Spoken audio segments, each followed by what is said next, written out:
Assalamualaikum warahmatullahi wabarakatuh. Selamat datang kembali di channel Masim Biantoro, channel yang selalu menghadirkan kisah-kisah horor yang semoga saja menghibur teman-teman semuanya. Langsung saja kita simak cerita misteri dengan judul Petaka Pengasihan Sang Penari Ronggeng.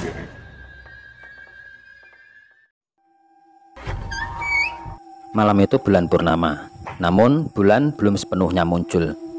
Di sebuah halaman rumah, tepatnya di depan rumah kepala desa, terlihat beberapa orang laki-laki dan perempuan sedang menari. Terlihat Siska, sang penari ronggeng, sedang menari berpasangan dengan Dimas, sang anak kepala desa. Kebetulan Dimas dan Siska ini adalah sepasang dua sejoli. Di dekat mereka terlihat juga seorang wanita yang sedang menari, namun sesekali menatap mereka dengan pandangan yang sinis. Wanita ini juga penari ronggeng, sebut saja namanya Niken. Niken ini seorang penari ronggeng dan kebetulan sudah lama menaruh hati kepada Dimas. Namun sejauh ini Dimas hanya menganggap dirinya hanyalah sebagai teman, karena Dimas hanya mencintai seorang wanita, yaitu Siska. Sudah lama Niken berusaha mencari perhatian dan merebut hati Dimas dari Siska, namun usahanya tidak pernah berhasil. Setelah pesta selesai, Niken langsung pamit pulang. Dimas dan Siska sedikit heran kenapa Niken begitu terburu-buru. "Ini kita masih ada acara makan malam, Niken. Kenapa kamu terburu-buru pulang?" kata Dimas. "Ya Niken, sayang loh kalau dilewatkan. Kasihan udah dimasakkan banyak-banyak kok," kata Siska menimpali. Niken pun tersenyum mendengar basa-basi mereka. Kemudian dia berkata, "Ini aku baru saja mendapat telepon kalau saudaraku dari luar kota sudah datang. Aku disuruh untuk menjemput mereka di stasiun," kata Niken berbohong.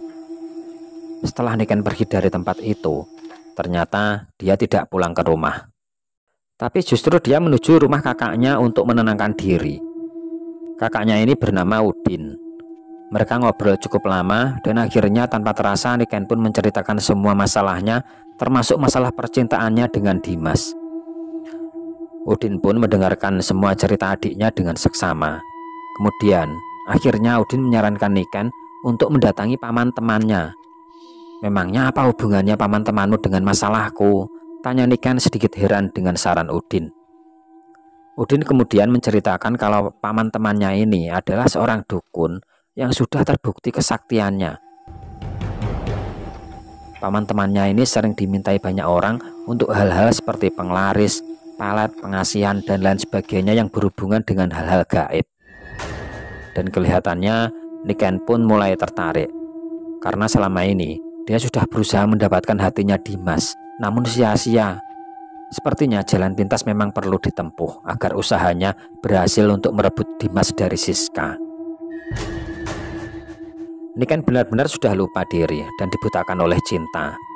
Dia tidak sadar kalau dia sedang merebut kebahagiaan orang lain. Tapi karena hatinya sudah tertutup asmara, akhirnya Niken mendatangi paman temannya Udin yang bernama Mbah Suryo.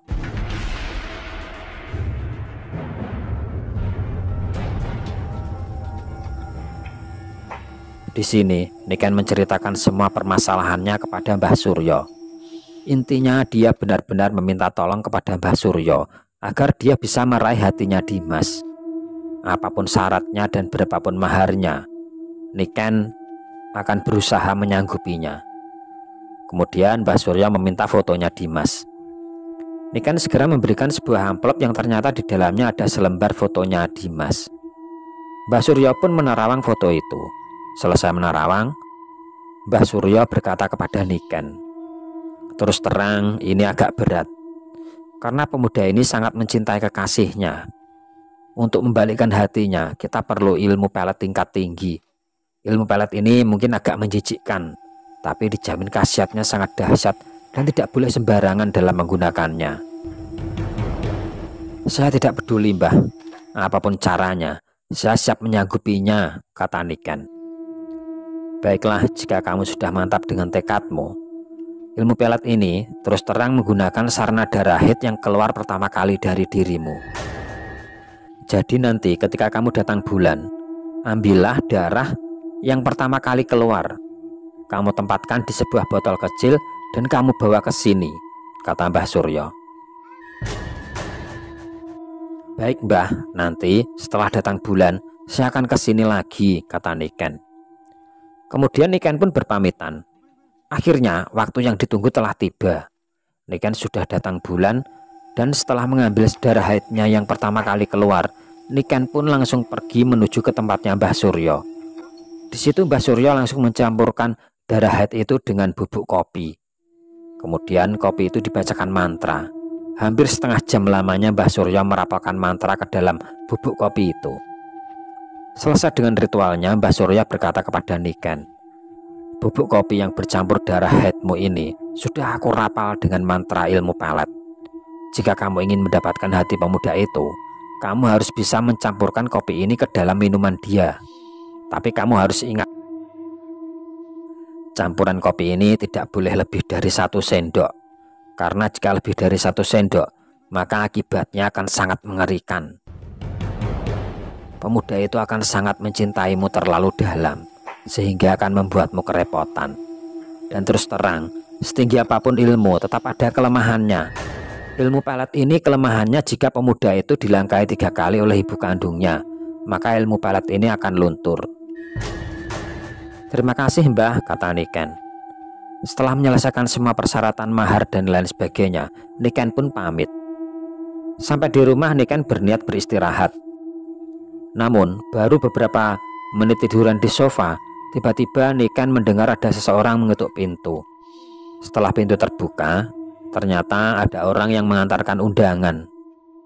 Setelah orang itu pergi, Niken pun membuka surat undangan yang ternyata adalah undangan pernikahannya Dimas dan Siska.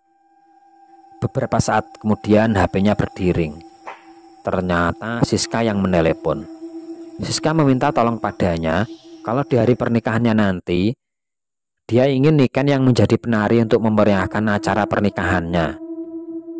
Dengan berat hati, Niken pun terpaksa mengiyakan permintaan Siska, walaupun dalam hatinya yang paling dalam dia sangat berat hati. Akhirnya hari pernikahan Dimas dan Siska pun tiba. Niken berusaha tampil seprofesional mungkin di hadapan mereka. Namun ternyata diam-diam Niken merencanakan sebuah rencana jahat. Sebelum dia menari, ternyata terlebih dahulu Niken membuat segelas kopi dari bubuk kopi yang dia dapat dari sang dukun. Saat itu Niken benar-benar cemburu dengan kemesraan Dimas dan Siska. Dia pun melupakan pesan dari sang dukun. Niken membuat segelas kopi dengan mencampurkan 2 sendok bubuk kopi yang seharusnya tidak lebih dari 1 sendok. Ternyata Niken sangat marah. Dia ingin Dimas benar-benar sangat mencintainya, sehingga dia melupakan pesan dari sang dukun. Kemudian Niken membawa segelas kopi itu ke hadapan Dimas. Dimas, ini biar kamu gak gugup dan tidak ngantuk. Tidak ada salahnya kamu minum kopi dulu, kata Niken memberikan kopi itu kepada Dimas. Tanpa menaruh curiga sedikit pun, Dimas meminum kopi itu. Setelah Dimas meminum kopi itu, beberapa menit kemudian ilmu pelet itu mulai bereaksi. Dimas menatap Niken tanpa berkedip, dan Dimas sepertinya sudah tidak peduli lagi dengan situasi di sekitarnya. Dia tidak peduli dengan Siska, tidak peduli dengan acara pernikahannya. Sepanjang acara pernikahan, Dimas terus memandangi Niken yang sedang menari, sampai matanya tidak berkedip, sehingga membuat Siska merasa sangat tidak nyaman. Bahkan ketika pada waktu malam pertama, malam yang seharusnya menjadi momen paling bahagia itu, justru malah menjadi momen pertengkaran yang sangat hebat antara Dimas dan Siska. Siska saat itu benar-benar sangat marah, karena Dimas yang sudah menjadi suaminya malah bersikeras ingin menemui Niken. Dimas pun langsung pergi keluar kamar dengan membanting pintu, langsung pergi menuju ke rumahnya Niken. Pertengkaran itu sempat disaksikan oleh ibunya Dimas. Dengan lemah lembut, ibunya Dimas mencoba menghibur Siska yang sedang menangis di kamar pengantin. Ibunya Dimas sendiri juga tidak habis pikir dengan putranya. Kenapa tiba-tiba sikapnya berubah total? Sebagai seorang ibu, Sepertinya dia bisa merasakan ada hal yang tidak beres dengan putranya. Dia pun mencoba membujuk Siska agar maklumi sikap putranya. Ibunya Dimas yang telah menjadi mertuanya ini sempat bertanya kepada Siska, "Apa kamu tidak menemui hal yang aneh sebelum acara pernikahan ini, Siska?" Siska langsung menyeka air matanya dan dia menjawab, "Sepertinya tidak ada hal yang aneh, Bunda. Namun sepanjang pernikahan dan malam pertama, Mas Dimas sifatnya benar-benar sangat berubah." Ibunya Dimas pun menjawab, "Aku juga merasakan hal yang sama. Sepertinya ada yang tidak beres dengan putraku ini. Dan sebaiknya kamu jangan berprasangka buruk dulu, Yondo. Aku yakin ada sesuatu yang terjadi pada Dimas." Di tengah malam, Siska terbangun dari tidurnya. Sayup-sayup seperti terdengar suara seorang wanita melantunkan gending lagu Jawa. Siska mencoba lebih fokus pada pendengarannya. Dan sepertinya suara itu berasal dari dapur. Dengan mengendap-mengendap, Siska berjalan menuju ke dapur. Sampai di dapur, dia sangat terkejut sekali ketika melihat suaminya diapit oleh 4 wanita berpakaian adat Jawa atau kebaya lengkap dengan sanggul, gelung, dan selendang. Namun yang bikin hati Siska bergidik, keempat wanita itu tidak memiliki muka, dan Dimas duduk di tengah diam seperti patung. Siska pun langsung menjerit dan berteriak memanggil suaminya.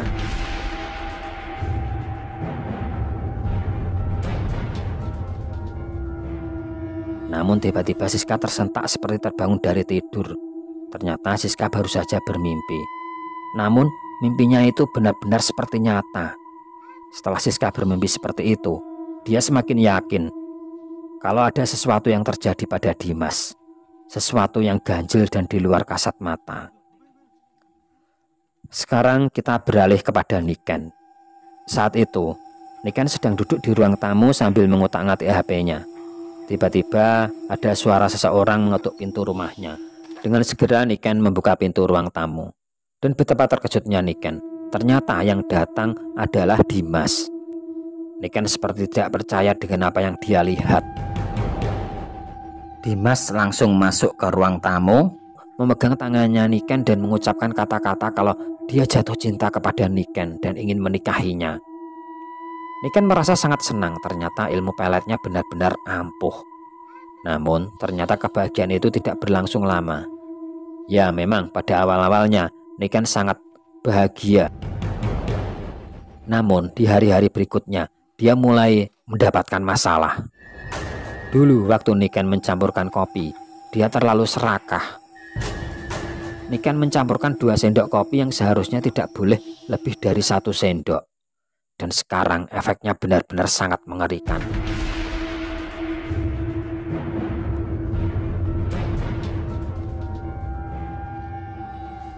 Dimas benar-benar tidak mau berpisah dari Niken sedetik pun. Bahkan Dimas tidak segan-segan menghajar pria siapapun itu yang berbicara dengan Niken. Seperti suatu saat ketika Niken dan Dimas pergi mengambil uang di ATM. Padahal di situ Niken cuma bertanya kepada satpam. Namun tiba-tiba satpam itu langsung dipukul oleh Dimas. Tidak hanya itu saja. Ketika Niken memperkenalkan Dimas kepada ayahnya, Dimas pun juga tidak segan-segan memukul ayahnya Niken. Intinya, Dimas benar-benar tidak ingin Niken berhubungan dengan pria lain walaupun itu cuma sebatas bicara sekalipun. Dimas benar-benar sudah lupa segalanya. Dia benar-benar tidak ingin berpisah sedetik pun. Bahkan dia tidak mau mandi, tidak mau makan, sampai akhirnya badannya sangat kurus dan bajunya sangat lusuh dan kumal. Niken pun stres dibuatnya. Akhirnya Niken sangat menyesali perbuatannya.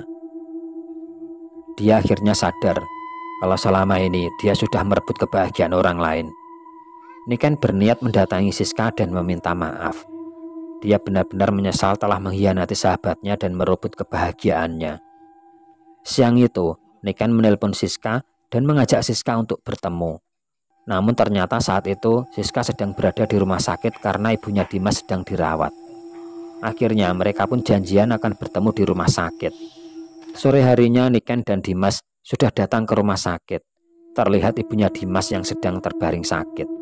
Begitu melihat Dimas, sang ibu langsung bisa duduk, padahal sebelumnya dia hanya berbaring tidak bisa apa-apa. Sang ibu langsung menangis melihat kondisi putranya yang kurus dan lusuh. Niken pun langsung meminta maaf kepada Siska dan ibunya Dimas. Niken meminta maaf sambil berlutut dan benar-benar menyesal. Pada awalnya Siska dan ibunya Dimas sempat heran apa yang sebenarnya terjadi. Akhirnya Niken menceritakan semuanya, dan sekarang dia benar-benar sudah bertobat dan sangat menyesali perbuatannya. Pada awalnya Siska sangat marah, namun ibunya Dimas bisa meredakan kemarahan Siska. Siska pun akhirnya bisa menyadari, percuma saja kalau marah, dan dia juga sudah melihat kalau Niken benar-benar sudah menyesal. Kemudian Niken mengatakan kepada mereka kalau Dimas bisa sembuh jika sang ibunda melangkahi Dimas banyak 3 kali. Akhirnya mereka menunggu Dimas sampai tertidur. Setelah Dimas tertidur, ibunya Dimas langsung berdiri dengan dibantu dan dituntun oleh Siska dan Niken. Dan akhirnya ibunya Dimas berhasil melangkahi putranya sebanyak 3 kali. Setelah Dimas bangun dari tidurnya, dia sangat heran kenapa dia sampai berada di rumah sakit dan pakaiannya sangat lusuh dan kumal. Begitu melihat Dimas sudah sadar, sang ibu pun sangat bahagia dan sakitnya berangsur-angsur berkurang dan kondisinya semakin membaik.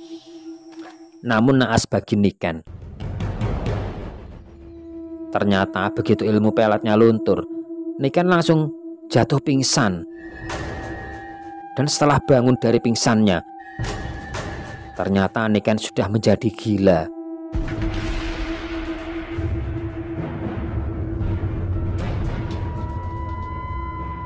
Akhirnya karena faktor kemanusiaan, Siska membawa Niken ke rumah sakit jiwa. Walaupun di dalam hatinya masih ada rasa marah, tapi rasa kemanusiaan tetap harus diutamakan. Karena Niken sudah menyesali perbuatannya dan benar-benar ingin bertobat. Setelah Dimas mendengar cerita dari Siska, dia seperti tidak percaya. Dimas pun langsung meminta maaf kepada Siska atas semua perbuatannya. Namun Siska pun langsung menjawab, "Kamu tidak perlu minta maaf, Mas. Ini bukan kesalahanmu. Ini semua di luar kesadaranmu." Nah, mungkin cukup sampai di sini. Terima kasih buat teman-teman yang sudah menyimak video kali ini. Semoga teman-teman terhibur dan ke depannya saya akan tetap berusaha lebih baik lagi. Jangan lupa komen, like, dan subscribe. Sekian dan terima kasih. Semoga bermanfaat. Wabillahi taufik wal hidayah. Wassalamualaikum warahmatullahi wabarakatuh.